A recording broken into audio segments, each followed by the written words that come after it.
This is going to represent a uncorrected club foot. This is a silicone model. Here is the tailor head being prominent.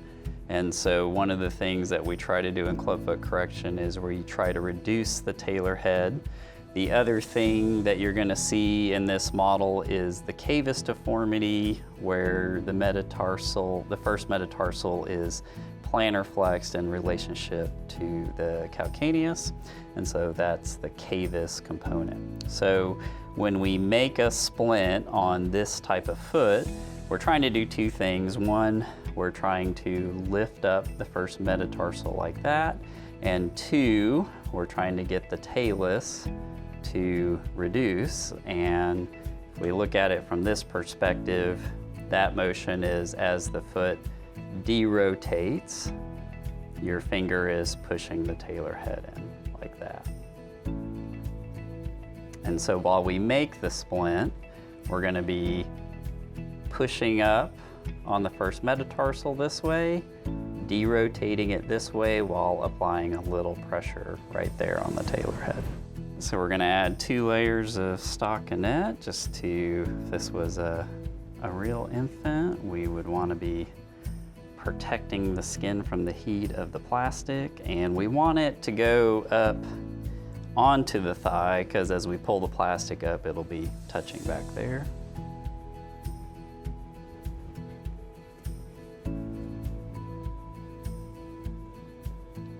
Okay. I already have a pre-cut of plastic that was made to fit about the length of the tibia, the lower part of the leg, and then kind of how the foot would extend off of it and the width of it. And I've angled it down because we're going to go from wide to more narrow. 3/32 Aquaplast T, because it goes completely transparent. So that helps me know kind of I'm at the right heat. The other thing it helps me do is it helps me to see the leg a little bit while I'm making it. So we're now fully transparent, so I'm at the right heat. And then as I put this on, it'll go right up underneath the knee, and kind of using my fingers at the back, I'll be pulling it kind of up and sticking it here. And then I kind of have to hold, I'll give it a little more length, go right down right above the top of the ankle there.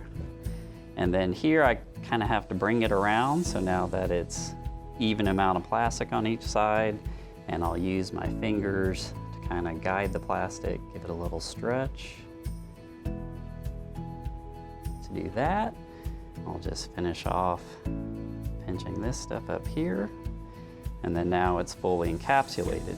Now what I want to do with the splint is, as I showed earlier, I'm going to turn the foot out and push the first metatarsal up a little bit while this finger here is applying a little pressure to the tailor head.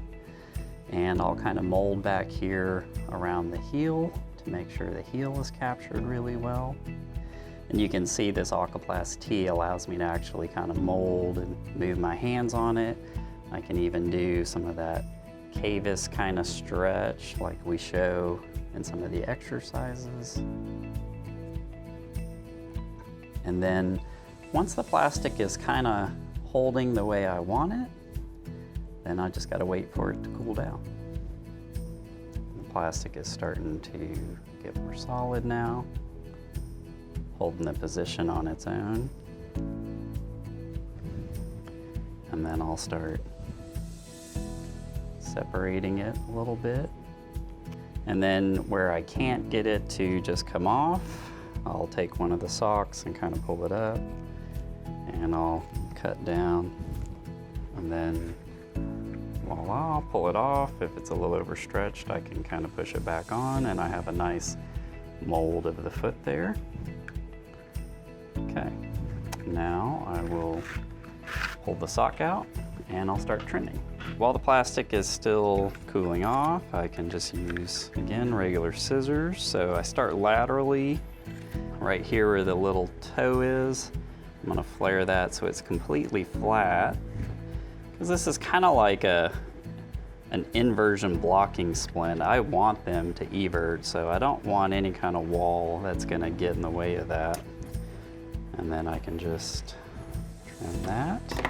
You can see where the big toe is right there. So I want to give just a little more room on that so I can heat it up.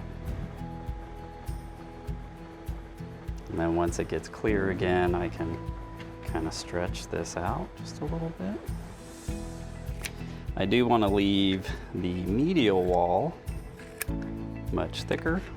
So I have a high medial wall to block the foot from spinning in, but I have a very flat lateral wall. I can almost turn that inside out because I want the foot to go out that way. I even feel like I could cut off a little more there. I can take the sock off, and that way I can just see the foot.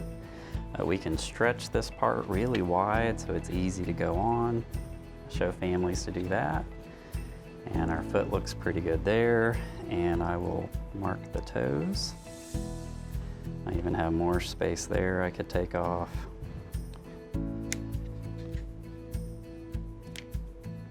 So we have a splint that goes on real smoothly, and that looks good.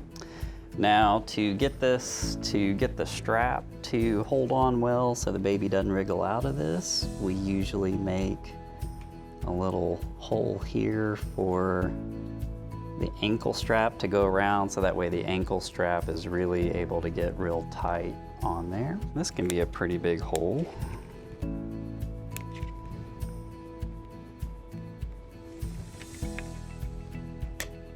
Usually I take kind of something like this, cut it in half or in thirds. You want a nice long piece. And then what I'll do is I like to start kind of on the top of the medial wall here. And then I am just going to go around the edges.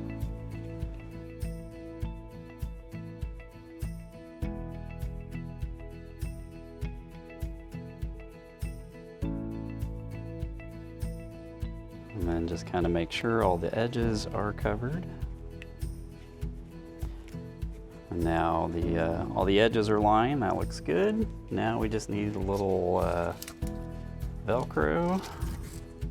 So we'll have one piece here at the forefoot.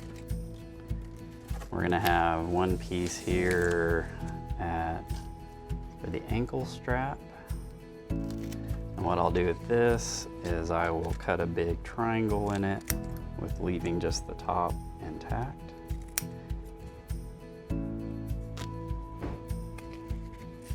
That's how the V works. So that'll go there. And then I can just spread it around the heel, back to the other side. And then now, just to finish it off straps, just do a color, neutral color for this demonstration. Then we'll use soft strap at the ankle, so that's what the hole's for. It comes through there, sticks on there, and then come around, and I like to leave quite a bit of length there.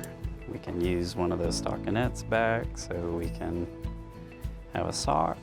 A regular sock will work too. And then for the splint, on applying it, we always leave all the inside straps intact, and we unvelcro it from the outside. Again, what we'll tell families a lot is give it a good stretch so there's lots of room. You'll hold that strap out. Hold the foot like you're derotating it. So this is the outside hand, the inside hand. I talk about that a lot with families. Use the outside hand to pre-position the foot, the inside hand to put the splint on. And then we derotate and turn the splint as it goes on. And then the first strap that gets tight is that ankle strap. And that's the one that you want to pull as tight as possible. This strap comes around here. This strap comes around here, and then once you have it on, just cut off any of your excess.